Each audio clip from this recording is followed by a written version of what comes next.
Before we come to Prime Minister's question, I'd like to point out the British Sign Language interpretation of proceedings is available to watch on Parliament Live TV. We start with questions. Prime Minister Dame Meg Hillier. Number one, Mr. Speaker. Prime Minister. Mr. Speaker, this morning I had meetings with ministerial colleagues and others in addition to my duties in this House. I shall have further such meetings later today. Dame Meg Hillier. Mr. Speaker, the Prime Minister promised integrity, professionalism and accountability in government. His Home Secretary has leaked information, is overseeing chaos in the Home Office and has broken the law. What will she actually have to do to get the sack? Well, Mr. Speaker, the Home Secretary made an error judgment, but she recognised her mistake and took accountability for her actions. But she has now set out, transparently, in detail, a full sequence of events in a letter to the Labour Chair of the Home Affairs Select Committee, offered to share relevant documents with the Chair, and she is now getting on with the job, cracking down on crime, defending our borders, something I know the party opposite has no interest in supporting.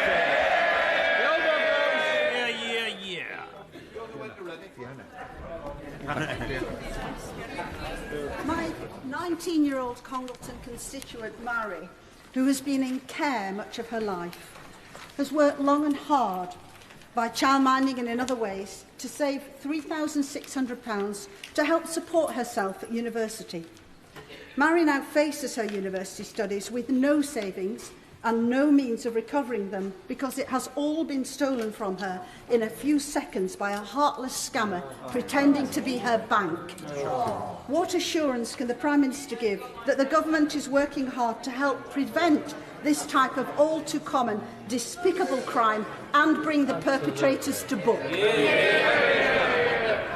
Well, I'm very sorry to hear about Marie's case that my honourable friend raises, and I know how convincing scammers can be and the upset and hurt that they cause. I'm pleased to reassure my honourable friend that the government will shortly be publishing our fraud strategy, which will establish a more unified, coordinated response from government and law enforcement and the private sector to block more scams and to better protect the public.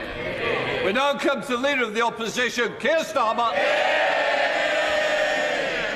Thank you, Mr. Speaker. His Home Secretary says the asylum system is broken. Who broke it? Prime Minister.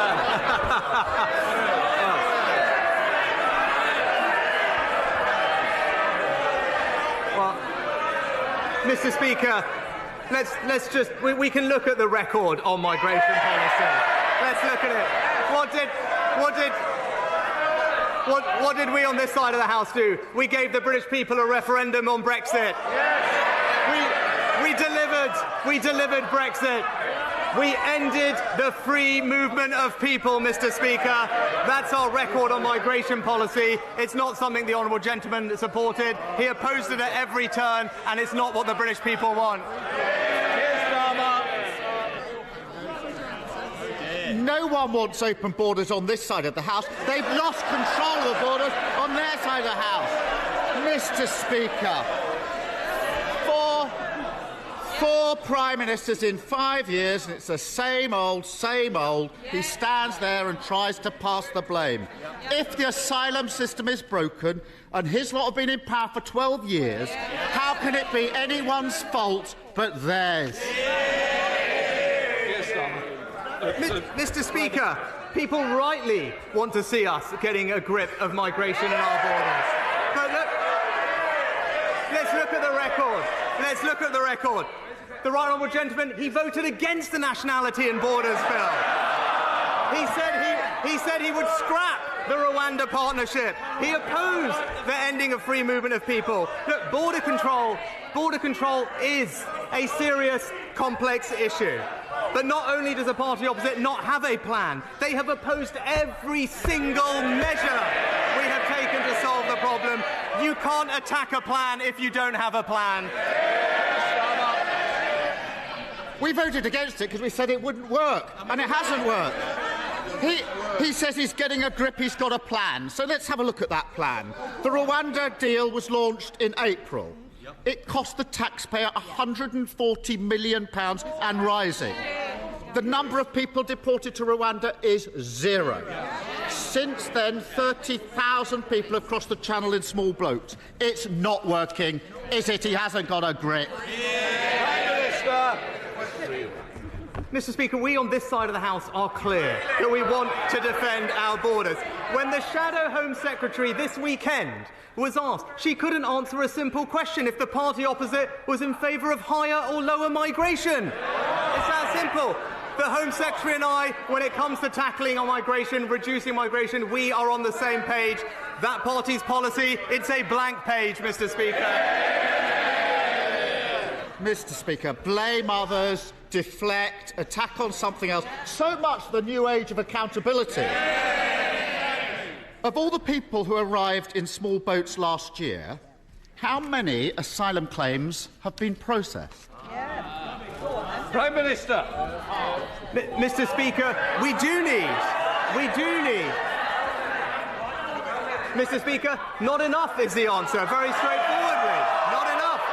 And that's what we're going to fix. But the honourable gentleman raises this question. What are we doing? We've increased the number of processing officials by 80%. We are putting an extra 500 more by next March. But if he really was serious about fixing this problem, then he would acknowledge that we do need to tackle the issue of people putting spurious claims, spurious, repeated, last-minute claims to frustrate the process. That's how we'll tackle the system. So why, then, did he vote against the Nationality and Borders Act, which deals with it? Mr. Speaker, he says not enough. You could say that again. It's 4%. 4% of people arriving in small boats last year had their asylum claim processed. According to the bookies, the Home Secretary has a better chance of becoming the next Tory leader than she has of processing an asylum claim in a year. And he talks about numbers. They're only taking half the number of asylum decisions that they used to. That's why the system is broken. 4,000 people at the Manston Air Force Base, massively overcrowded, all sorts of diseases breaking out. So, did the Home Secretary receive legal advice that she should move people out? Yes or no? Prime Minister. Mr. Speaker, the right honourable gentleman is very fond of reminding us that he used to be the former Director of Public Prosecutions. So he knows the government's policy on commenting on legal advice. But what I can say is the significant action that the Home Secretary has taken to fix the issue. Since September, 30 more hotels with 4,500 new beds, appointing a senior general to control the situation at Manston, and indeed increasing the number of staff there by almost a half, Mr. Speaker. These are significant steps to demonstrate that we are getting a grip of this system. But this is a serious and escalating problem. We will make sure that we control our borders, and we will always do it fairly and compassionately, because that's the right thing. Keir Starmer. Mr. Speaker, he talks about my time as Director of Public Prosecutions. I prosecuted people smugglers. He can't even get an asylum claim process. I think the answer to the question whether the Home Secretary received legal advice to move people out of Manston is yes. He just hasn't got the guts to say it. Weak. He did a grubby deal with her, putting her in charge of Britain's security just so he could dodge an election. She's broken the ministerial code, lost control of a refugee centre and put our security at risk. She did get one thing right. She finally admitted that the Tories have broken the asylum system. Criminal gangs running amok, thousands crossing the channel in small boats every week, hardly any claims processed. So why doesn't he get a proper Home Secretary, scrap the Rwanda gimmick, crack down on smuggling gangs, end the small boat crossings, speed up asylum claims and agree an international deal on refugees? Start governing for once and get a grip. Mr. Speaker, the right honourable gentleman. Front rows. we just calm it down a little? I do want to hear the replies. You're covering your mouth's not helpful to me or you. Come on, Prime Minister. Mr. Speaker, the right honourable gentleman rightly raised the topic of national security, because it is important. But this is the person who in 2019 told the BBC, and I quote, "I do think Jeremy Corbyn would make a great Prime Minister."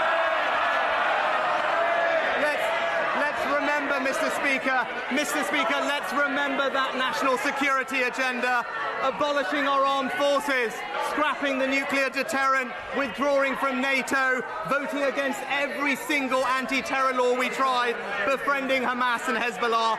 He may want to forget about it, but we will remind him of it every week, because it's the Conservative government that will keep this country safe.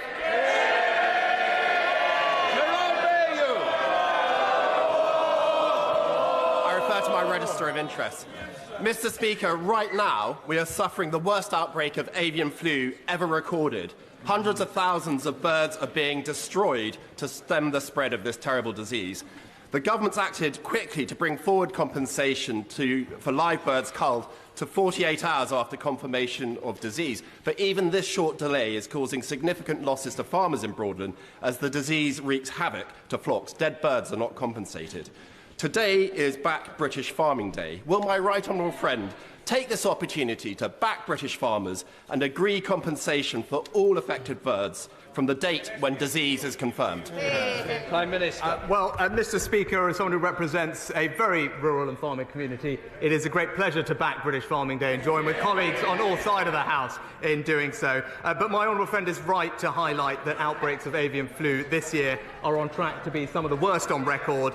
That's why we've toughened up biosecurity measures on poultry farms, and I can say to him that we have confirmed we will now pay compensation from the outset of planned culling rather than at the end, a request that I know he and the farming sector will warmly welcome.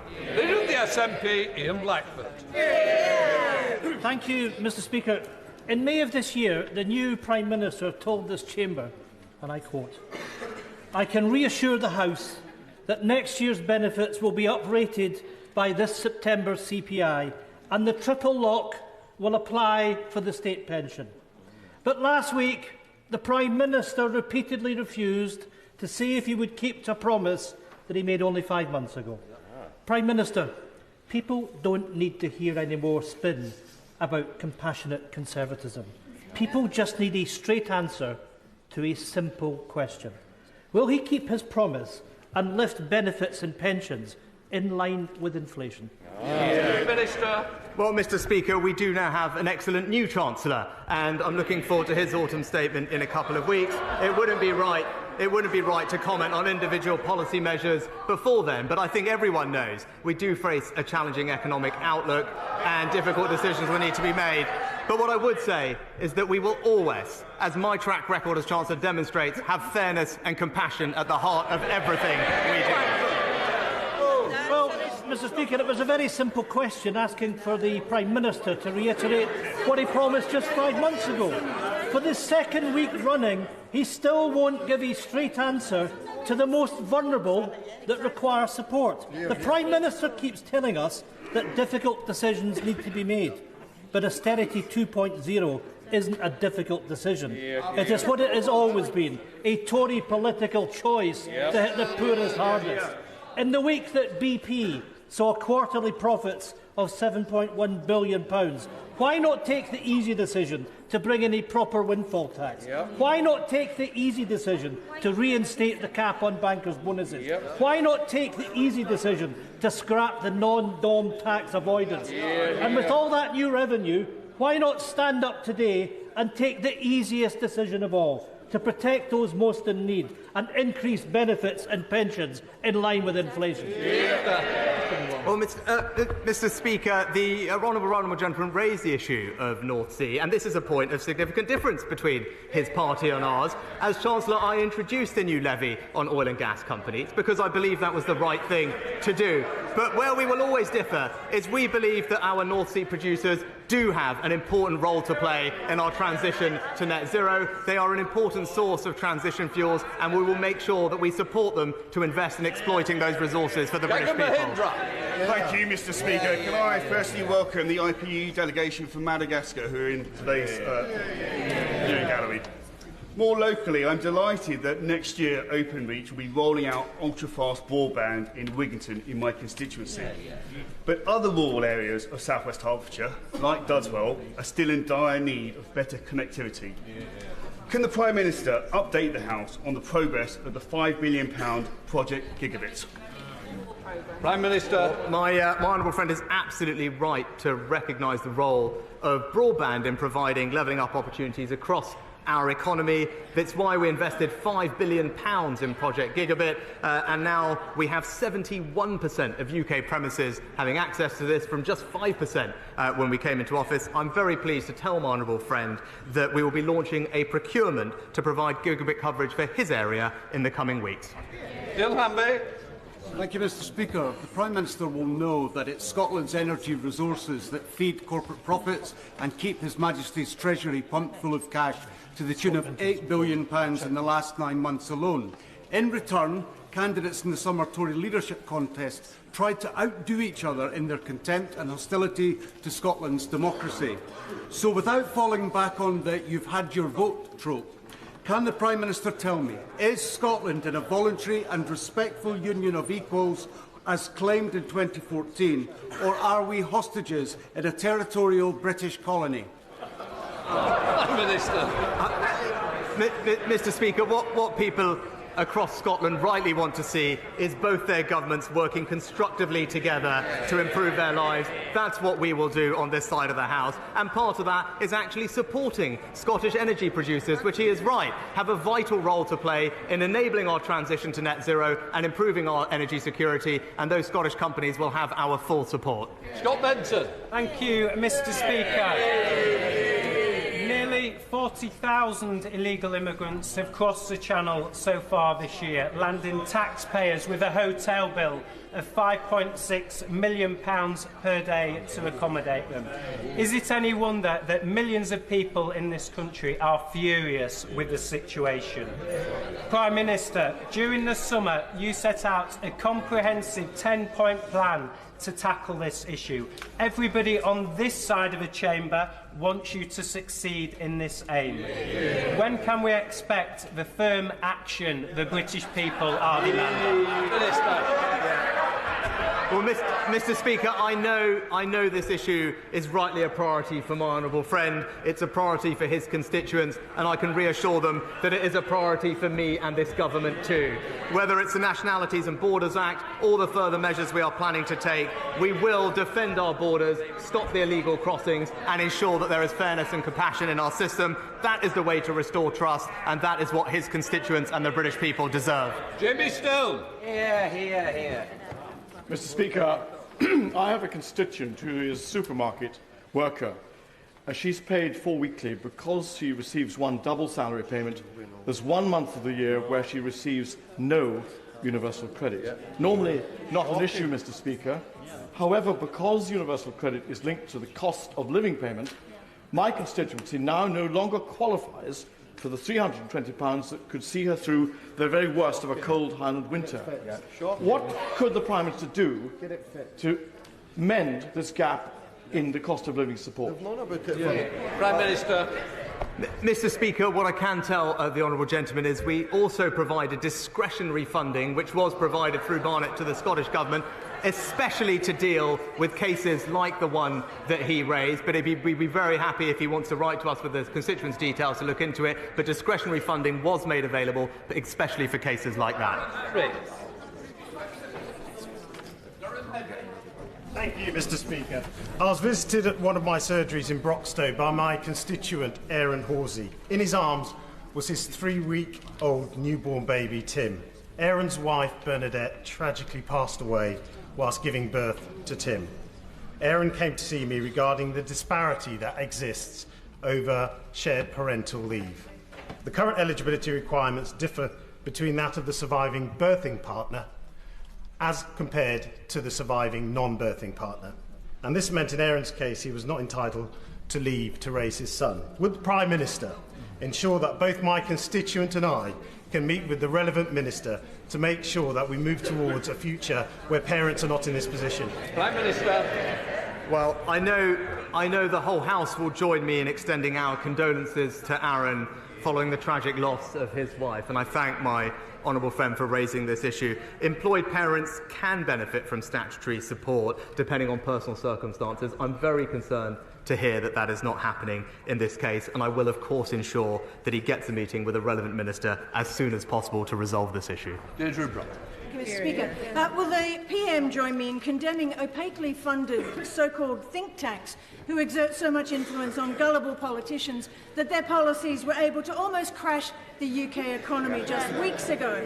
Open Democracy reports a former member of the Charity Commission board has called for the Institute of Economic Affairs to be stripped of its charitable status, saying the very purpose of the IEA, shrinking the state, is political. Is it right this body receives charitable tax status? And will the PM meet with me to discuss the influence bodies such as the IEA exert on politicians, including what influence they still have with him?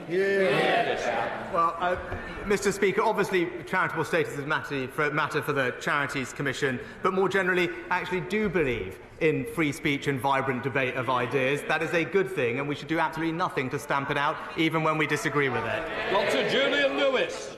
Thank you, Mr. Speaker. In the run-up to the autumn statement, will my right honourable friend do everything he can to persuade the Chancellor to assist those people who took out mortgages in good faith and now are at risk of losing their homes through unaffordable increases?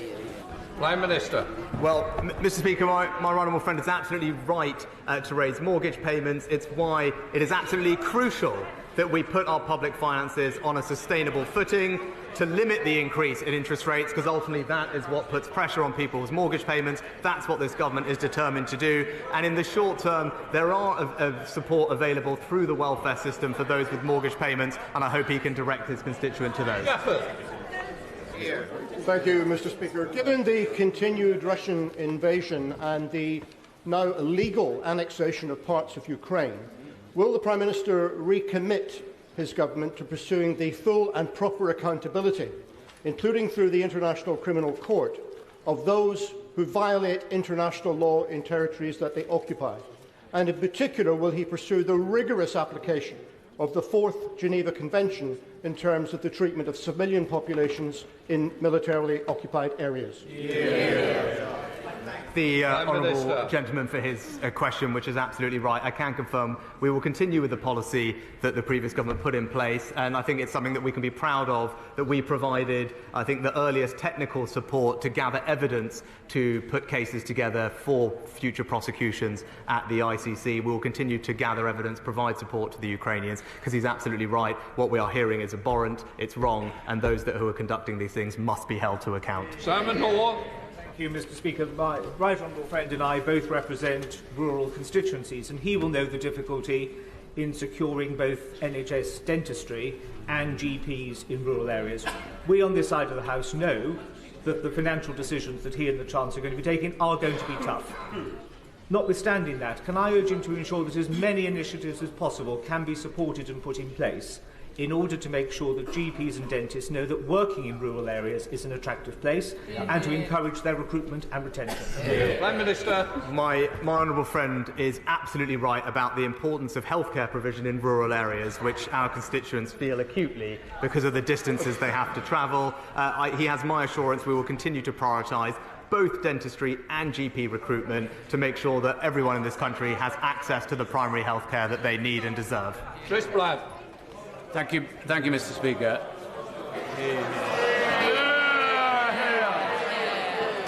I'm not going to be bullied into silence by anybody in this House.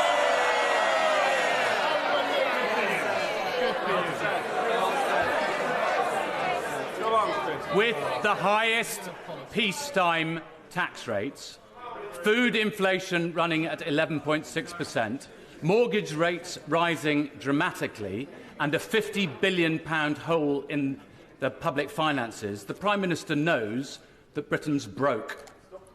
What is it about the 12 years of Tory rule and 5 years of him as a minister that has made such a mess of Britain? Well, Mr. Speaker, when it comes to the economy, the honourable gentleman just failed to mention the single biggest cause of the challenges that we face right now, which is absolutely the aftermath of a global pandemic which has affected supply chains across the world, and an illegal war being conducted by Putin, which is leading to high energy prices. These are the root cause of the challenges we are facing. The challenges we are facing are global in nature. It is wrong to say that they are particular to this country now, and we will, of course, do what we always do on this side of the House, deliver a strong economy for the British people. Thank you, Mr. Speaker. In last summer's heatwave, people across Essex witnessed terrible fires. And last month in Ethiopia, I witnessed the horrific climate change-driven drought that is forcing millions of people across the Horn of Africa to the brink of famine.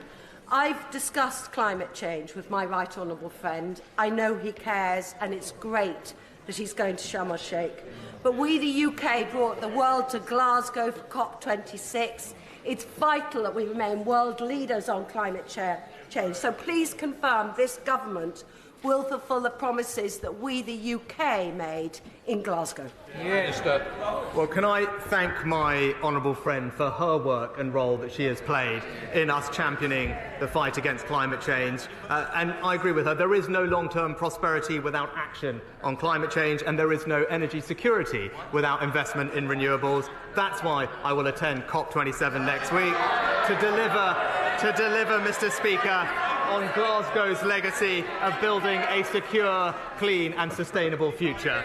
Thank you, Mr. Speaker. While the Prime Minister was secretly recorded boasting to friends that he had helped divert money away from deprived areas like Coventry towards wealthy areas, staff of Coventry's hospital are still paying £600 a year to park at work.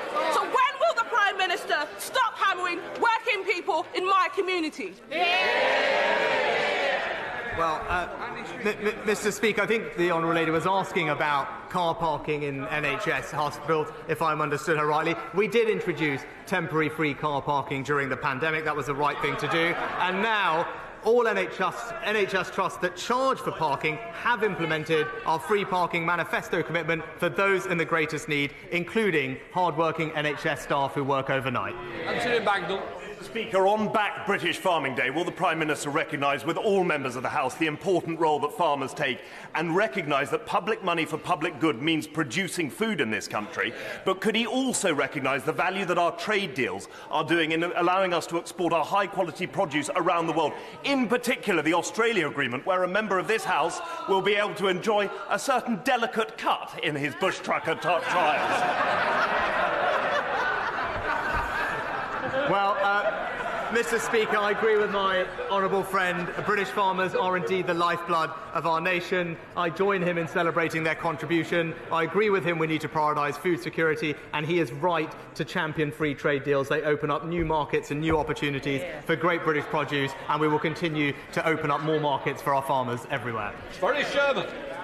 Mr. Speaker, can I welcome the first Prime Minister from Yorkshire for a very long time, but and I'm trying to be kind to him this morning. Isn't it the fact that since he resigned as Chancellor of the Exchequer on the 5th of July, we've had the most turbulent economic and political disaster in our country than any of us can remember? And when he reflects on that, will he also think why, when he was the Chancellor of the Exchequer, he did not help ordinary working people as well as he could? Yes? And can he now take the opportunity to tax the non-DOMs, who are 70,000 of them, that are getting away with avoiding tax? And will he bring in a tax on windfall profits on the gas and oil industry? Prime Minister. Mr. Speaker, I'm very proud of my record as Chancellor in this country. And maybe the honourable gentleman could talk to the 10 million people who had their jobs saved through furlough. Maybe he could talk to the millions of those on the lowest incomes who benefited from the changes we made to universal credit. This will always be a fair and compassionate government that has the most vulnerable at our hearts. Thank you. Thank you, Mr. Speaker. With only 2 out of 10 autistic adults currently in employment, it's clear that much more needs to be done to realise their potential. Will my right honourable friend work with me to make sure that business and industry help close that alarming employment gap? Well, I know this is an area that my right honourable friend rightly champions and knows an enormous amount about. I look forward to working with him closely to get his recommendations on how we and industry can improve the lives of those who need our help. Sarah Jones. Thank you, Mr. Speaker. The Leader of the Opposition asked the Prime Minister who broke the asylum system. He dodged the question. The truth, Mr. Speaker, is that the backlog is now so great, decision-making so collapsed, and returns so low, at a tenth of what they used to be, that the criminal gangs have a business model to die for. Whose fault is that? Mr. Speaker, the reason we are in this situation is because of the unprecedented number of people arriving here illegally, often from safe third countries. Now, if the party opposite was really serious about this, they would realise that we have to stop illegal migration, that we have to stop the exploitation of vulnerable people abroad. But they have opposed every single measure we have taken. They're not serious about this problem because they don't think it matters. Tom Hunt. Very much, Mr. Speaker. Both myself and many of my constituents remember fondly the Prime Minister's visit to Ipswich when he was Chancellor of Exchequer. We spoke about levelling up, and he made it clear to me levelling up isn't just about one part of the country, it's a national mission. Therefore, does the Prime Minister agree that a great way to show people of Ipswich this would be supportive of our levelling up fund bit to get Ipswich active, £18 million, £15 million for Gaines Resort Centre, £3 million for the outdoor Lido in Broomhill? Prime Minister. Well, Mr. Speaker, my honourable friend is right. Levelling up is about spreading opportunity in every part of our United Kingdom, ensuring people have pride in the place they call home. I look forward to seeing his Levelling Up Fund bid, and I know it will be being considered over the course of this year, and I wish him every success. That completes Prime Minister's questions.